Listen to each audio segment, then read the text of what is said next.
સાથે હું હિના બુલેટિનની શરૂઆત કરીએ વરસાદનો બીજો રાઉન્ડ।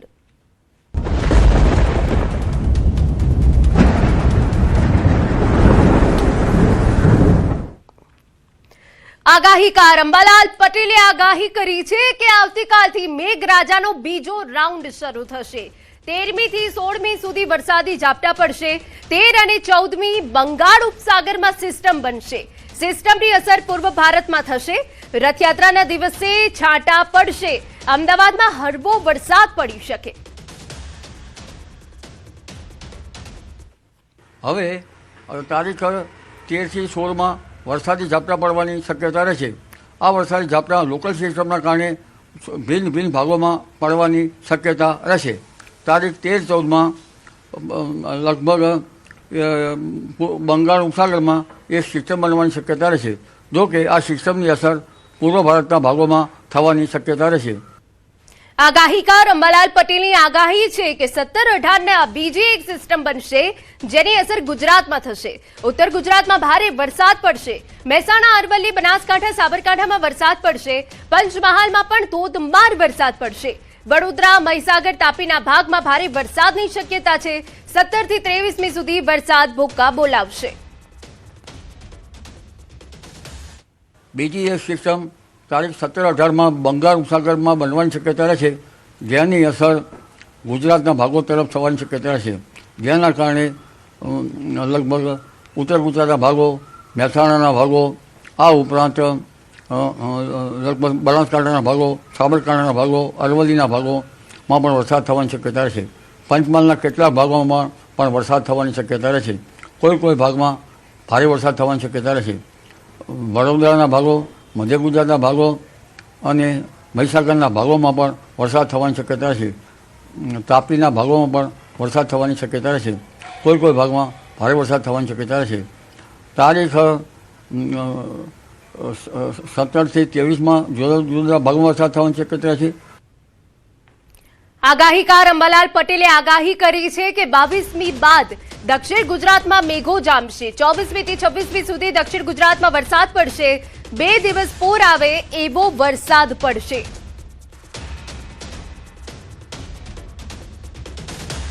પરંતુ તારીખ 22 બાદ દક્ષિણ ગુજરાતના ભાગોમાં ભારેથી અતિભારે વરસાદ થવાની શક્યતા રહેશે। અને તારીખ લગભગ 24, 25 અને 26માં મુંબઈના ભાગોમાં વરસાદ થવાની શક્યતા રહેશે। આ દશામાં દક્ષિણ ગુજરાતના ભાગોમાં પણ વરસાદ થવાની શક્યતા રહેશે। અતિ ભારે વરસાદથી નદીઓમાં પૂર આવવાની શક્યતા પણ રહી શકે। આગાહીકાર અંબાલાલ પટેલની આગાહી એ પણ છે કે 27મી 30મી સુધી સૌરાષ્ટ્રમાં વરસાદ જામશે। દ્વારકા, પોરબંદર, જામનગરમાં વરસાદ પડશે। કચ્છમાં પણ મેઘો તૂટી પડશે। ઉત્તર અને મધ્યમાં પણ જમાવટ કરશે। ઓગસ્ટની શરૂઆતમાં અણધાર્યો વરસાદ પડશે। અલ નીનોની ઘાત છતાં ઓગસ્ટમાં અનરાધાર વરસાદ પડી શકે છે। મઘા નક્ષત્રમાં પણ મુશળધાર વરસાદ પડશે। 22 જુલાઈ બાદ પૂર આવે એવો વરસાદ પડશે। તારીખ 27 થી 30 જુલાઈમાં પણ વરસાદ થવાની શક્યતા રહેશે। આ વરસાદ સૌરાષ્ટ્રના ભાગો, પશ્ચિમ સૌરાષ્ટ્રના ભાગો, દ્વારકાના ભાગો, પોરબંદરના ભાગો, જામનગરના ભાગોમાં પણ થવાની શક્યતા રહેશે। ઉત્તર સૌરાષ્ટ્રના ભાગોમાં પણ થવાની શક્યતા રહેશે। કચ્છના ભાગોમાં પણ થવાની શક્યતા રહેશે। સૌરાષ્ટ્રના અલગ અલગ ભાગોમાં પણ થવાની શક્યતા રહેશે। ઉત્તર ગુજરાત, મધ્ય ગુજરાત અને પૂર્વ ગુજરાતના ભાગોમાં પણ વરસાદ થવાની શક્યતા રહેશે। આ વખતે ઓગસ્ટ માસમાં શરૂઆતમાં અણધાર્યો વરસાદ થવાની શક્યતા રહેશે। જો કે ઓગસ્ટ પહેલાંનું 20મી જુલાઈ પછીનું વરસાદી પાણી કૃષિ માટે સારું ગણાય છે। એટલે અગાઉ તારીખ 7-8માં પુનર્વસુ નક્ષત્રમાં વરસાદ સારો થયો હોય તો પછી 20મી જુલાઈ પછી પુષ્ય નક્ષત્રમાં સારો થાય। ધારદાર વરસાદી જયપ્રકાશ માઢકની પણ આગાહી છે। અષાઢ માસમાં અનરાધાર વરસાદ પડશે। પ્રથમ અઠવાડિયામાં ભૂક્કા બોલાવશે। સમગ્ર ગુજરાતમાં વરસાદ છોતરાફાળ પડશે। 14મી થી 19 જુલાઈ સુધી વરસાદ પડશે। દક્ષિણ, મધ્ય અને ઉત્તર ગુજરાતમાં બખ્ખા બોલાવશે। 15 અને 16મી સૌરાષ્ટ્ર સિવાય બધે વરસાદ પડશે। 22મી થી 27 સુધી ધમાકેદાર વરસાદ પડશે। ગુજરાતમાં અને દેશમાં પણ બહુ સારો વરસાદ થવાની શક્યતા છે। અને અષાઢ માસના શુક્લ પક્ષમાં એટલે પ્રથમ પખવાડિયામાં બાકી રહી ગયેલા કચ્છ, ઉત્તર ગુજરાત, મધ્ય ગુજરાતના ભાગો અને સૌરાષ્ટ્ર અને પૂર્વ ગુજરાતના ભાગોમાં પણ સારો વરસાદ થઈ જવાની શક્યતા રહેલી છે. એમાં તારીખોની વાત કરીએ તો જળરાશિ કર્કમાં ગુરુ અને ચંદ્ર ભેગા થવાથી તારીખ 14 જુલાઈ થી 17 જુલાઈમાં અને સિંહ રાશિમાં વૃષ્ટિકારક ગ્રહો ચંદ્ર અને શુક્ર સાથે રહેવાથી 18-19 જુલાઈમાં વરસાદ થવાની સંભાવના રહે છે. એટલે કે 14 થી 19 જુલાઈમાં વરસાદ થવાની શક્યતા છે. એમાં પણ 15 તારીખે ગુરુનો અસ્ત અને 16 જુલાઈએ અષાઢી બીજે ગુરુવાર હોવાથી તારીખ 15-16માં વરસાદ થવાની શક્યતા છે. અષાઢી બીજે ગુરુવાર વિશે એવું કહેવાય છે કે ઘર અષાઢી બીજડી નિમે નિરખી જોઈ, સોમ શુક્ર ને સુરગુરુ જળબંબારણ હોય. આમ 15-16માં વરસાદ થવાની શક્યતા છે. દક્ષિણ ગુજરાત, મધ્ય ગુજરાત, ઉત્તર ગુજરાત ઉપરાંત મધ્યપ્રદેશ, છત્તીસગઢ, બંગાળ, બિહાર, ઉત્તરાખંડ, હિમાચલ, ઓરિસ્સા અને નેપાળમાં પણ વરસાદ થવાની શક્યતા છે. 22 તારીખે બુધનો ઉદય થતો હોવાથી 22 થી 26 જુલાઈમાં સૌરાષ્ટ્ર, કચ્છ સહિત સમગ્ર રાજ્યમાં વ્યાપક વરસાદ થવાની શક્યતા છે. 22 થી 26 કે 22 થી 27માં સમગ્ર ગુજરાતમાં વ્યાપક વરસાદ થવાની સંભાવના રહેલી છે. સમાચાર રાજકોટમાંથી કે જ્યાં યુવાનો બાદ હવે વૃદ્ધો પણ સ્ટન્ટના રવાડે ચડ્યા છે. જાતી જિંદગીએ દાદીએ જોખમી સ્ટન્ટ કર્યા, ચાલુ કારમાં બહાર ઉભા રહીને સીન સપાટા કર્યા, લોકોનું અભિવાદન ઝીલતા હોય તેવા રોલા પાડ્યા. વૃદ્ધાએ યુવાનોને પણ શરમાવે તેવા સ્ટન્ટ કર્યા. મહિલાનો વિડીયો વાયરલ થતા હડકંપ. તો આપણે એ દ્રશ્યો બતાવી રહ્યા છે કે આજકાલના યુવાનો જે સ્ટન્ટના રવાડે ચડ્યા છે, પરંતુ અહીંયા ઊંધું થયું છે. જે વડીલોએ યુવાનોને શિખામણ આપવી જોઈએ તેઓ જ અહીંયા સ્ટન્ટ કરી રહ્યા છે. તો જાતી જિંદગીએ દાદીનો એક્શન અવતાર સામે આવ્યો છે, જેને લઈને હવે સવાલો ઊભા થયા છે. અમારા સંવાદદાતા હાર્દિક વધુ વિગતે વાત કરવા જોડાયા છે. હાર્દિક, પૂરી અપડેટ. જી ના, રાજકોટમાં સામાન્ય રીતે અત્યાર સુધીમાં યુવાનો છે તે કાર ઉપર સ્ટન્ટ કરતા હોવાના જે વિડીયો અનેક વખત સામે આવ્યા છે, પરંતુ હવે જે છે એક વૃદ્ધ મહિલા છે તે સ્ટન્ટ કરતા હોવાનું રાજકોટમાં આ વિડીયો વાયરલ થયો છે. સોશિયલ મીડિયા ઉપર આ વિડીયો વાયરલ થયો છે અને વાયરલ વિડીયોમાં સ્પષ્ટ રીતે જોઈ શકાય છે કે જે રીતે યુવાનો છે તે ચાલુ કારે ઉતરતા હોય છે, ચાલુ કારે સ્ટન્ટ કરતા હોય છે, તે જ રીતે એક બ્લેક કલરની સ્કોર્પિયો કારમાં આ જે વૃદ્ધ મહિલા છે તે સ્ટન્ટ કરતા નજરે પડી રહ્યા છે. એટલું જ નહીં, આ જે કાર છે તેમના કાચ પણ બ્લેક કલરના છે, એટલે કે ટ્રાફિક નિયમોનું જે છે સરેઆમ ઉલ્લંઘન થતું હોવાનું સ્પષ્ટ રીતે સામે આવી રહ્યું છે. ખાસ કરીને આ જે ગ્રાઉન્ડ છે, ગ્રાઉન્ડમાં મહિલા છે તે ચાલુ કારમાંથી કોઈ રાજનેતા જેમ એક્શન કરી રહ્યા છે, ત્યારે વિડીયોને લઈને પણ અનેક ચર્ચાઓ ઉઠી રહી છે. જો કે ન્યૂઝ 18ની ટીમ છે તે આ વિડીયોની પુષ્ટિ નથી કરતું ક્યારનો છે અને ક્યાંનો છે, પરંતુ રાજકોટ શહેરમાં જે છે વાયરલ થયો છે અને લોકોમાં પણ અનેક પ્રકારના જે છે સવાલો ઉઠી રહ્યા છે. ખાસ કરીને જે ટ્રાફિક પોલીસ છે તેમની સામે પણ ક્યાંક સવાલો ઉઠી રહ્યા છે. આ મહિલા છે તેમની સામે જે કાર્યવાહી થશે કે કેમ, તે પણ સૌથી મોટો સવાલ છે. સામાન્ય રીતે જો કોઈ યુવાનો આવી ભૂલ કરતા હોય તો પોલીસ છે તેમને જે છે માફી મગાવતા હોય છે, ત્યારે આ વૃદ્ધ મહિલા પાસે માફી મગાવાય કે મગાવશે કે કેમ, તે પણ એક સૌથી મોટો સવાલ છે. જી ના, બિલકુલ હાર્દિક, આભાર. મોરબી માળિયા હાઈવે પર બે ટ્રકોની ભીષણ ટક્કર. વેરવિદારકા ગામના પાટિયા પાસે અકસ્માત બાદ ટ્રકમાં આગ ભડકી. એક વ્યક્તિનું ઘટના સ્થળે કમકમાટી ભર્યું મોત થયું. આગના કારણે હાઈવેની એક સાઈડનો માર્ગ બંધ કરવો પડ્યો. અમારા સંવાદદાતા રવિ વધુ વિગતે વાત કરવા જોડાયા છે. રવિ, શું ઘટના બની? મોરબી માળિયા હાઈવે પર બે ટ્રકો પસાર થઈ રહ્યા હતા, તે બાદ અકસ્માત થાય છે અને વીરવિદારકા ગામના પાટિયા પાસે અકસ્માત એટલો ભયાનક હોય છે કે ટ્રકમાં આગ ભડકી ઉઠે છે અને જેમાં એક વ્યક્તિનું ઘટના સ્થળે જ કમકમાટી ભર્યું મોત થાય છે. આગને કારણે હાઈવેની એક સાઈડનો રોડ પણ બંધ કરી દેવામાં આવે છે, જેને લઈને મોટી ટ્રાફિકની સમસ્યા પણ સર્જાય છે. આ અકસ્માત એટલો ગંભીર હતો કે જેમાં એક વ્યક્તિનું ઘટના સ્થળે જ કમકમાટી ભર્યું મોત થયું છે. બિલકુલ, આભાર.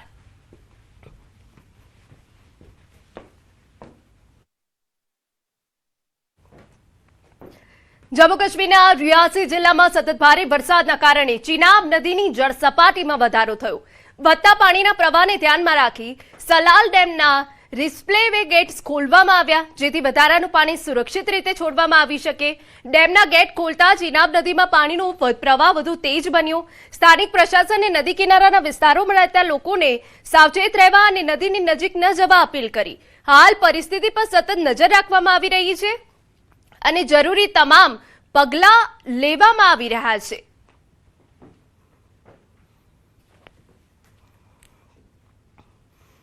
આ તરફ જમ્મુ કાશ્મીરમાં પણ ભારે વરસાદના કારણે જનજીવન અસ્તવ્યસ્ત થઈ ગયું. સ્થાનિક લોકોના જીવ જોખમમાં મુકાયા. વરસાદના કારણે નદી નાળા છલકાઈ રહ્યા છે અને અનેક નીચાણવાળા વિસ્તારોમાં પાણી ભરાઈ ગયા. ભૂસ્ખલનના ભયના કારણે અહીં પણ અનેક મહત્વના રસ્તાઓ બંધ કરવાની ફરજ પડી, જેનાથી જીવન જરૂરિયાતી ચીજવસ્તુઓના પુરવઠા પર અસર પડી શકે. રાજૌરીમાં પણ ભારે પૂરના કારણે સ્થિતિ ખરાબ છે.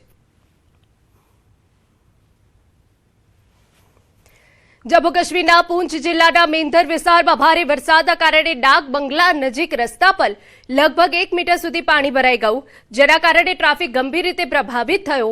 આ ઘટના એક દિવસ પહેલા આરી વિસ્તારમાં આવેલા અચાનક પૂર બાદ બની છે, જ્યાં 25 લોકોને સુરક્ષિત રીતે બચાવવામાં આવ્યા હતા. લગભગ 8 ઘરોને નુકસાન થયું હતું અને એક રસ્તો લગભગ 1 કલાક સુધી બંધ રહ્યો. હાલ પ્રશાસન સમગ્ર પરિસ્થિતિ પર સતત નજર રાખી રહ્યું છે અને સ્થાનિક લોકોને પૂર પ્રભાવિત વિસ્તારોમાંથી દૂર રહેવા તેમજ જરૂરી ન હોય તો મુસાફરી ટાળવાની અપીલ કરવામાં આવી છે.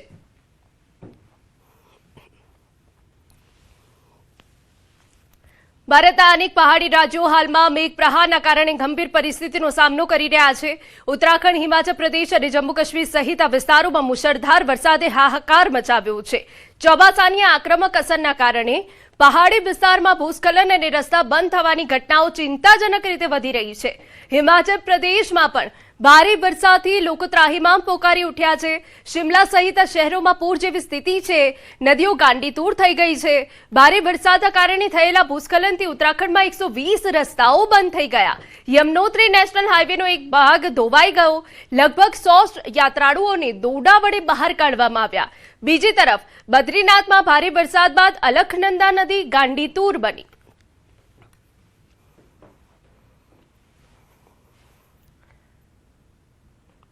બાંગ્લાદેશની રાજધાની ઢાકામાં સતત ભારે વરસાદના કારણે શહેરના અનેક નીચાણવાળા વિસ્તારોમાં વ્યાપક જળબંબાકારની સ્થિતિ સર્જાઈ. મધ્ય ઢાકા તેમજ શાંતિનગર વિસ્તારમાં રસ્તા પર વરસાદી પાણી ભરાઈ જતા વાહન વ્યવહાર પ્રભાવિત થયો અને સ્થાનિક લોકોને અવરજવરમાં ભારે મુશ્કેલીનો સામનો કરવો પડ્યો. અનેક માર્ગો પાણીમાં ગરકાવ થઈ જતા ટ્રાફિક ધીમો પડ્યો. ભારે વરસાદના કારણે જનજીવન પર નોંધપાત્ર અસર જોવા મળી. પ્રશાસન દ્વારા પરિસ્થિતિ પર સતત નજર રાખવામાં આવી રહી છે. બીજી તરફ ચીનમાં પૂરે ભારે તારાજી સર્જી છે. એવામાં સુપર ટાઇકૂન બાવી ત્રાટક્યું. ચીન પહેલાથી જ પૂરનો સામનો કરી રહ્યું છે અને આશરે 6 જેટલી નદીઓ ભયજનક સપાટી પર વહી રહી છે. ભારે પૂરના કારણે આશરે 1 લાખ લોકો ઘર વિહોણા થઈ ગયા, જ્યારે બાવી વાવાઝોડાની ભીતિને પગલે 17 લાખ લોકોને સુરક્ષિત ખસેડવામાં આવ્યા. ફિલિપાઇન્સ, જાપાન, તાઇવાનમાં પણ બાવી વાવાઝોડાએ જનજીવનને ભારે અસર કરી અને 20 જેટલા લોકોનો ભોગ લીધો. હવે આ વાવાઝોડું ચીન તરફ આગળ વધી રહ્યું છે. ચીને શનિવાર સવાર સુધીમાં આશરે 20 લાખ નાગરિકોને સુરક્ષિત સ્થળે ખસેડ્યા. બાવી વાવાઝોડાના પહોંચી વળવાની તૈયારીના ભાગરૂપે તમામ વિસ્તારોમાંથી લોકોને સુરક્ષિત સ્થળે ખસેડાયા. આશરે 17,000 ઇમરજન્સી રેસ્ક્યુ વર્કર્સે એલર્ટ કરાયા. સંભવિત પ્રભાવિત વિસ્તારોની તમામ જે શાળા કોલેજો છે તેને બંધ કરવામાં આવી. ફેરી સર્વિસ પણ સસ્પેન્ડ કરી દેવાઈ ને હજારો ફ્લાઇટ્સ પણ રદ કરી દેવાઈ. જાપાન અને તાઇવાન પર બાવી વાવાઝોડાએ ભારે તબાહી મચાવી છે, જેમાં તાઇવાનમાં આશરે 113 લોકો ઘાયલ થયા અને 15,000 લોકોને સુરક્ષિત સ્થળે ખસેડવામાં આવ્યા. જ્યારે સાવચેતીના ભાગરૂપે શનિવારે દેશની તમામ શાળા કોલેજમાં રજા રાખવામાં આવી. ચીનની આ તસવીરો અમે આપને બતાવી રહ્યા છે કે એક એવો વિસ્તાર બાકી નથી કે જ્યાં પાણીનું સામ્રાજ્ય ના હોય.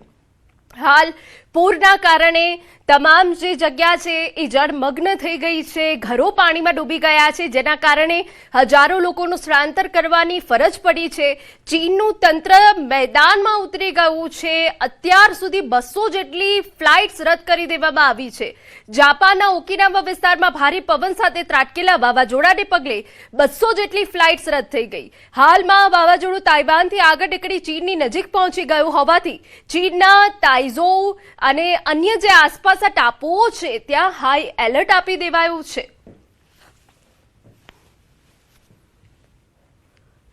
અમેરિકાના મિઝોરી રાજ્યમાં કુદરતે ભારે કહેર વર્તાવ્યો. અહીં થોડા સમયમાં 6 થી 12 ઇંચ ખાબકેલા મુશળધાર વરસાદ આફત બનીને તૂટી પડ્યો. આ આકાશીય આફતના કારણે સમગ્ર વિસ્તારમાં જીવલેણ પૂરની સ્થિતિ સર્જાઈ. ભયાનક પૂરના પાણી પ્રવાસીઓના કેમ્પ ગ્રાઉન્ડ્સમાં ફરી વળ્યા, જેના કારણે સેંકડો લોકો ત્યાં ફસાઈ ગયા. પૂરની તીવ્રતા એટલી વધારે હતી કે અનેક પાકા રસ્તાઓ ધોવાઈ ગયા અને કેટલીક ઇમારતો ધરાશાયી થવાની ઘટના પણ સામે આવી. આ કપરી પરિસ્થિતિ વચ્ચે વહીવટીતંત્ર દ્વારા તાત્કાલિક મોટા પાયે બચાવ ગતિવિધિઓ શરૂ કરવામાં આવી.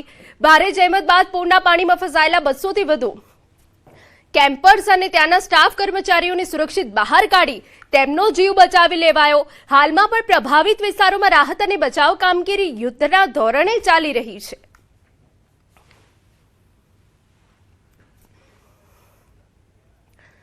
આ તરફ કોલંબિયામાં પણ ભારે વરસાદના કારણે જળબંબાકારની સ્થિતિ સર્જાઈ. મેઘરાજાએ તોફાની બેટિંગ કરતા કોલંબિયામાં સ્થળ ત્યાં જળની સ્થિતિનું નિર્માણ થયું. ત્યાં પાણી નજરે પડ્યું. પૂર બાદ આકાશી આફતના આકાશી દ્રશ્યો જુઓ. જ્યાં નજર કરો ત્યાં માત્ર પાણી જ પાણી છે. જળ વિસ્ફોટના કારણે બધું જ પાણીમાં સમાઈ ગયું. આ તરફ વિયેતનામમાં મોટી દુર્ઘટના બની. ટુરિસ્ટ બોટ પલટી ગઈ, જેમાં 15 ભારતીયોના મોત થયા, જેમાં 10 તમિલનાડુ, 3 આંધ્રપ્રદેશ, 2 કેરળના પ્રવાસીઓ, 32 ભારતીયો સવાર હતા. વિયેતનામના ફુકવોક ટાપુ પાસે બોટ પલટી ગઈ, તેમાંથી 32 ભારતીય હતા. 15 ભારતીયોના મોત થઈ ગયા છે. મોટાભાગના તેલંગાણા અને આંધ્રપ્રદેશના પ્રવાસીઓ હતા. બોટ પર કુલ 4 ક્રૂ મેમ્બર્સ સહિત 36 લોકો સવાર હતા. 21 લોકોને બચાવી લેવામાં આવ્યા. પ્રત્યક્ષદર્શીઓ અનુસાર અકસ્માતનું કારણ સમુદ્રના ઊંચા મોજા હોઈ શકે. જે વિડીયો સામે આવ્યો તેમાં મોજા ઉછળતા દેખાઈ રહ્યા છે. એવું કહેવાય છે કે પ્રવાસીઓએ લાઈફ જેકેટ પહેર્યા ન હતા. જ્યારે બોટ પલટી ત્યારે પ્રવાસીઓ બોટ નીચે ફસાઈ ગયા. બોટ ભારતીય પ્રવાસીઓને ફુકવોક ટાપુ પાસે આવેલા હોર્નમે રૂટથી ન્યોગાઈ ટાપુ પર ફરવા લઈ જઈ રહી હતી, પરંતુ તે કિનારાથી લગભગ 400 મીટર પહેલા જ પલટી ગઈ. ન્યુઆઈ ટાપુ તેના સ્વચ્છ સમુદ્ર અને નાના દરિયા કિનારા અને કોરલ રીફ ડ્રાઇવિંગ માટે પ્રખ્યાત છે. અહીં પહોંચવા માટે પ્રવાસીઓ સામાન્ય રીતે એન થોઈ બંદરથી બોટ અથવા સ્પીડ બોટ ભાડે લે છે.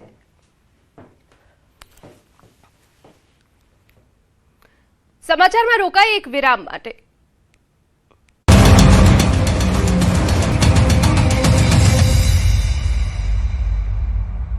વિરામ બાદ આપનું સ્વાગત. સમાચાર ભાવનગરમાંથી. રંઘોડા ડેમમાં ખામીનો મામલો. દરવાજો જાતે જ ખુલી જતા પાણીનો ધોધ શરૂ. ઘટનાની જાણ થતા અધિકારીઓ ડેમ ખાતે દોડી આવ્યા. ડેમના દરવાજાનું રિપેરિંગ કામ કરાયું. ક્ષતિગ્રસ્ત દરવાજાનું કામ પૂરું થયું. કામ પૂરું થતા અધિકારીઓએ રાહતનો શ્વાસ લીધો. તો આપોઆપ ડેમનો દરવાજો ખુલી જ ગયો હતો, જેના કારણે ધોધ સ્વરૂપે પાણી નીચે પડ્યું હતું. ક્ષતિગ્રસ્ત દરવાજો હતો કે જેના કારણે આ ઘટના બની હતી, પરંતુ અધિકારીઓ ત્યાં પહોંચ્યા હતા, દરવાજાનું સમારકામ કર્યું હતું અને તે બાદ અધિકારીઓએ રાહતનો શ્વાસ લીધો.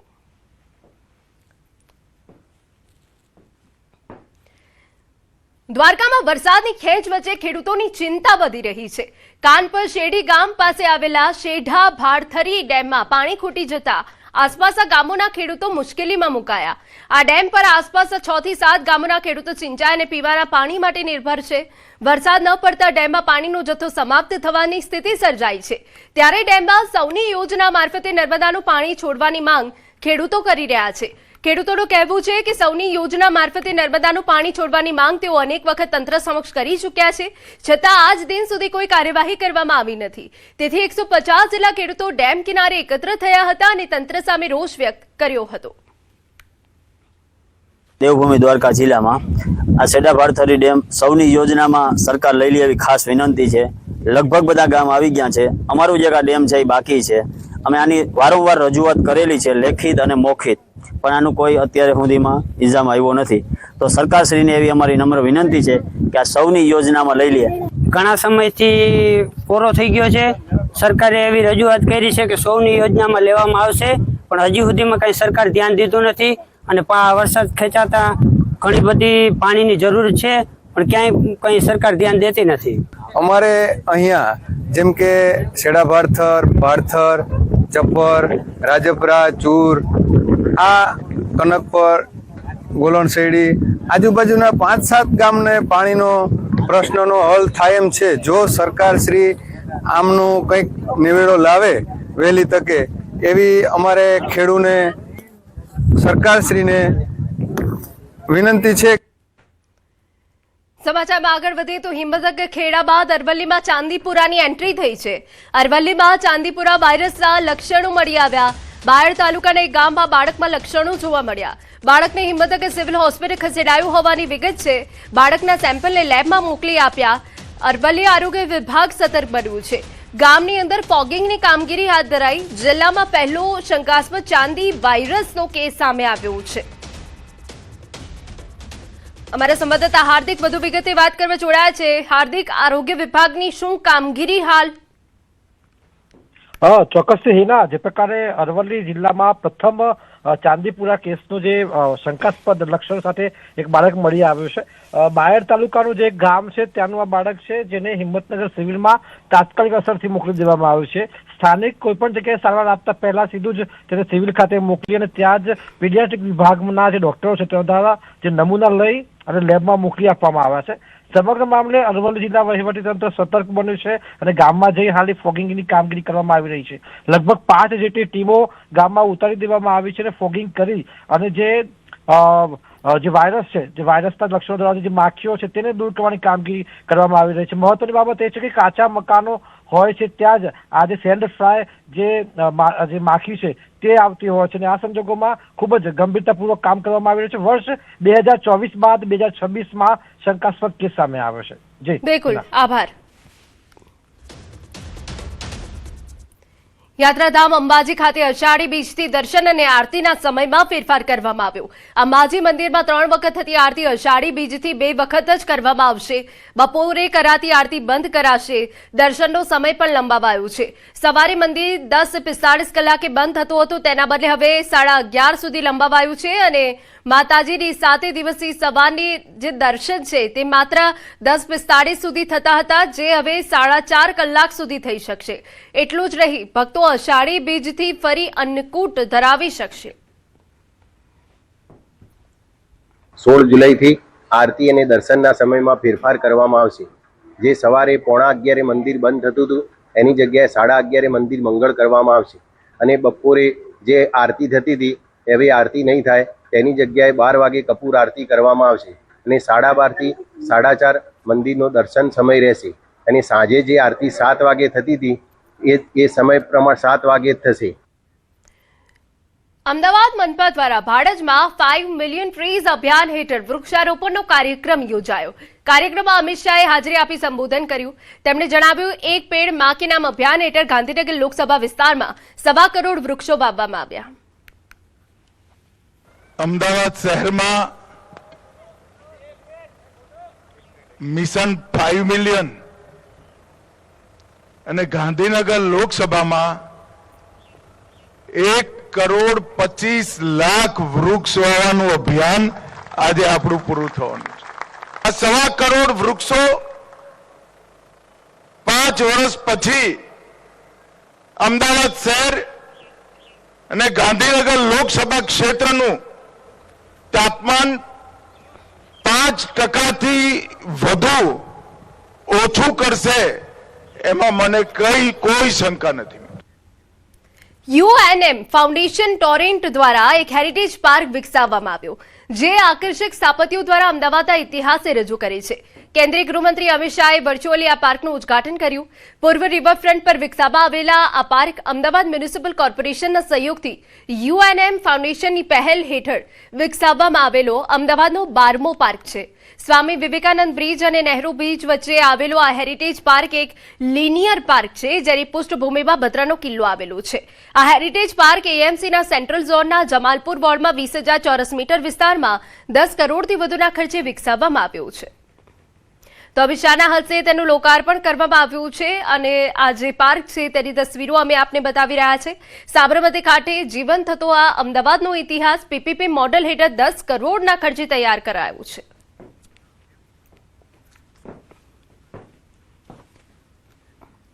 સમાચારમાં અત્યારે બસ આટલું જ. નમસ્કાર.